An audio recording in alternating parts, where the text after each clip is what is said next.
안녕하십니까, 유유자적 전원생활 TV입니다. 오늘은 저번주에 배담한 탱자나무를 전부 베도록 하겠습니다. 수령이 한 50년 이상 되는 걸로 생각되는데, 뒷뜰에 이렇게 장독대에 그늘이 지죠. 그리고 잎이 무성하게 열리면은 여름에 또 배수로에 떨어지고, 겨울에 또 배수로 쪽으로 열매를 따지 않으면 전부 떨어지기 때문에 여름에 배수로가 막히죠. 작년에 드릴로 구멍을 뚫어서 한쪽에는 제초제 근사미를 넣고 한쪽은 엔진 오일을 넣어갖고 고사시켰는데, 작년에 보니까 반 정도는 죽었습니다. 그런데 탱자나무도 대단한 게, 가지가 다 죽고 90% 죽고 10% 남았으면 그 10% 부위로 새 줄기가 올라옵니다.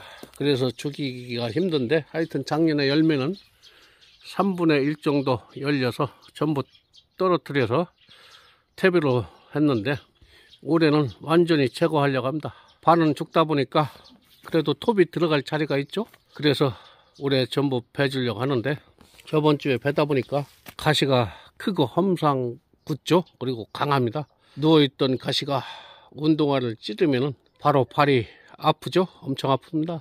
그리고 머리도 아프죠. 그렇기 때문에 헬멧을 쓰던가 안전화를 신어야 안전합니다. 헬멧은 없어서 못 쓰지만은 안전화는 필요하죠.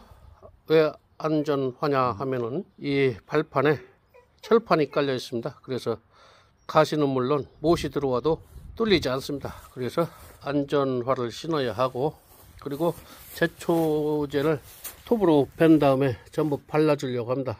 그리고 한쪽은 드릴로 구멍을 파서 엔진 오일을 넣도록 하겠습니다. 그래야 100% 죽습니다. 하이로드는 1리터에 근삼이나 일반 제초제보다 좀 더 비싼데, 이것이 나무 있기에 이 원액을 주유기에 넣어서 나중에 탱자나무를 전부 벤 다음에 발라주도록 하겠습니다. 톱은 저번에 중간 톱을 쓰다 보니까 굵은 나무라 베기가 힘들죠. 50년 이상 묵은 나무라 상당히 굵습니다. 그래서 한옥학교에서 실제 한옥 지을 때 굵기에 그 나무를 재단하는데, 중요한 선은 양날톱으로 정확히 따야 하지만은 그 외에 다른 부분은 이렇게 막톱을 쓰죠. 그래서 이렇게 500짜리 50cm 되는 이 막톱으로 잘라주면은 잘 잘릴 것 같습니다. 그래서 이렇게 준비를 했습니다. 저번 주에 자른 나무인데 그래도 많이 잘랐죠. 이 부분은 한 50년도 넘은 것 같습니다. 오늘 잘라줘야 되는데, 탱자나무가 옛날에는 밭 울타리로 많이 이용되었죠. 옛날에 왜 탱자나무를 밭 주위에 심었느냐 하면은, 지금도 그렇지만은 철조망 치면 좋지만은 비싸죠. 그렇기 때문에 밭 주위에 빽빽하게 탱자나무를 심어 놓으면은 고라니가 못 들어오죠. 가시에 찔려 갖고. 그리고 멧돼지도 못 들어올 겁니다. 이 가시가 엄청 큽니다. 크고 강하고 한번 찔리면 엄청 아프죠. 그렇기 때문에 울타리로서 이 탱자나무가 많이 활용되었고, 또 주술적인 의미도 있습니다. 집 둘레에 심는 이유는 이 가시가 험상궂고 엄청 크고 아프기 때문에 사악한 기운이 들어오지 못하게 한다는 그런 의미도 전해져 내려오고 있습니다. 그래서 이 탱자나무를 집 주위에 심는 경우가 있지만은 요즘은 뭐 쓸모가 없죠. 탱자를 음식에 활용하거나 탱자주를 담는다거나 그 외에는 거의 쓸 일이 없다 보니까 탱자나무가 요즘 많이 안 보이죠. 옛날에는 거의 집집마다 있었는데 요즘은 드뭅니다.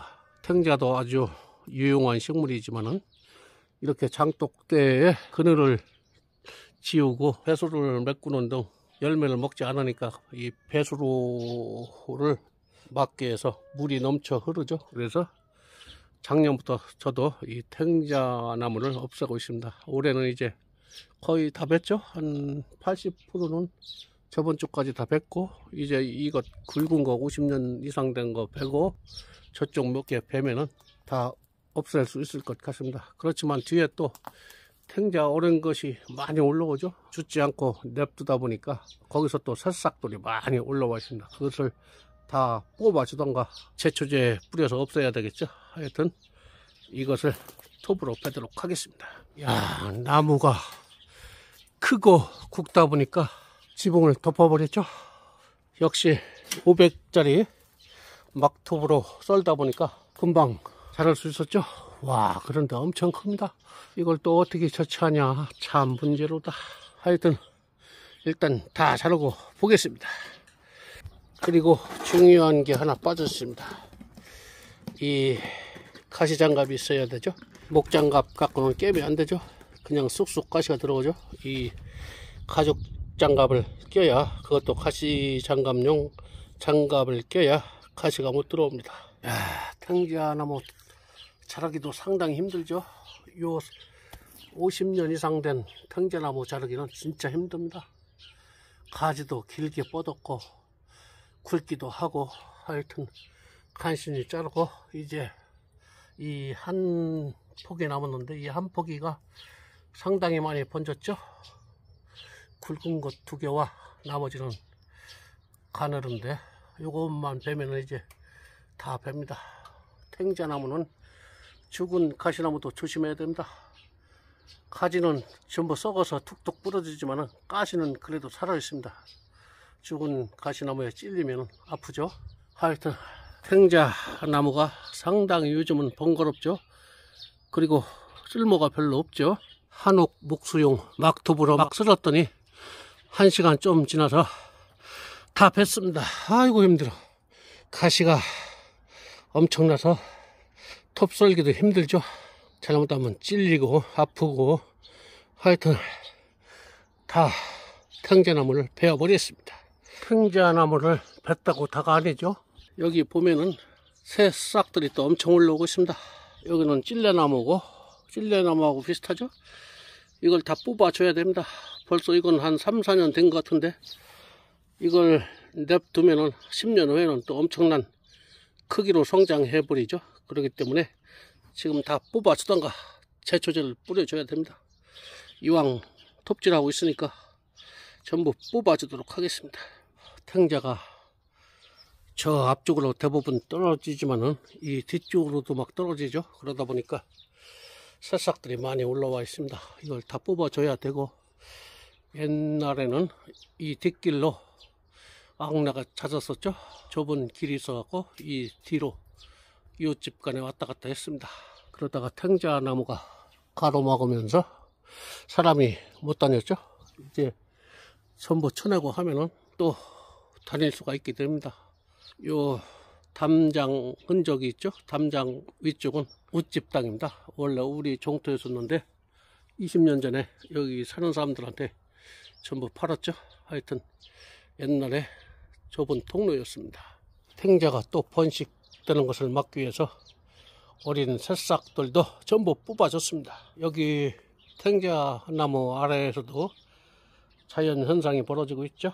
쪽제비가 그런 것 같은데 닭을 한 마리 잡아먹었죠. 쪽제비 짓이 가장 크고, 그 다음에 들고양이. 들고양이는 이렇게 할 가능성이 적고 쪽제비가 가장 의욕이 크고, 그 다음에 들고양이 짓 같습니다. 누구네 닭인지 모르지만은 아랫집 닭 같습니다. 우리 닭은 그대로 있으니까. 하여튼 이 탱자나무 아래에서도 여러 일들이 벌어지고 있죠. 이제 탱자나무 50년 이상 된 이 굵은 나무를 다 베어줬고, 그리고 주변에 탱자가 떨어져서 새싹이 올라오는 것도 3, 4년 큰 것까지 전부 뽑아줬습니다. 그렇다고 다 끝난 것이 아닙니다. 생명력이 대단한 탱자나무입니다. 그래서 다 잘라낸 다음에 또 이렇게 제초제를 붓고서 발라줍니다. 그래야 잘 죽지 않습니다. 한 10%만 살아남아도 그 틈을 이용해서 다시 새싹이 올라옵니다. 제초제로 이렇게 다 발라주고, 그래도 안 죽으면은 새싹이 올라오는 것이 보이면은 그때 드릴로 구멍을 뚫고 엔진 오일을 주입하도록 하겠습니다. 이런 식으로 제초제를 다 발라줘야 죽습니다. 이렇게 탱자나무를 자른 단면 부위에 제초제를 전부 발라줬습니다. 이제 다시 살아나기 힘들겠죠? 그리고 다시 살아난다 하면은 구멍을 뚫고서 제초제와 엔진 오일을 같이 넣어주면은 이제 살아남기 힘들 것입니다. 줄기도 다 사라졌고 다시 나온다 해도 제초제를 한번 더 뿌려주면은, 그리고 엔진 오일을 넣어주면은 잎이 살기 힘들죠. 그래서 이렇게 탱자나무 50년 된 것을 전부 잘라주고 제초제를 발라줬습니다. 오늘은 여기까지입니다. 시청 감사합니다.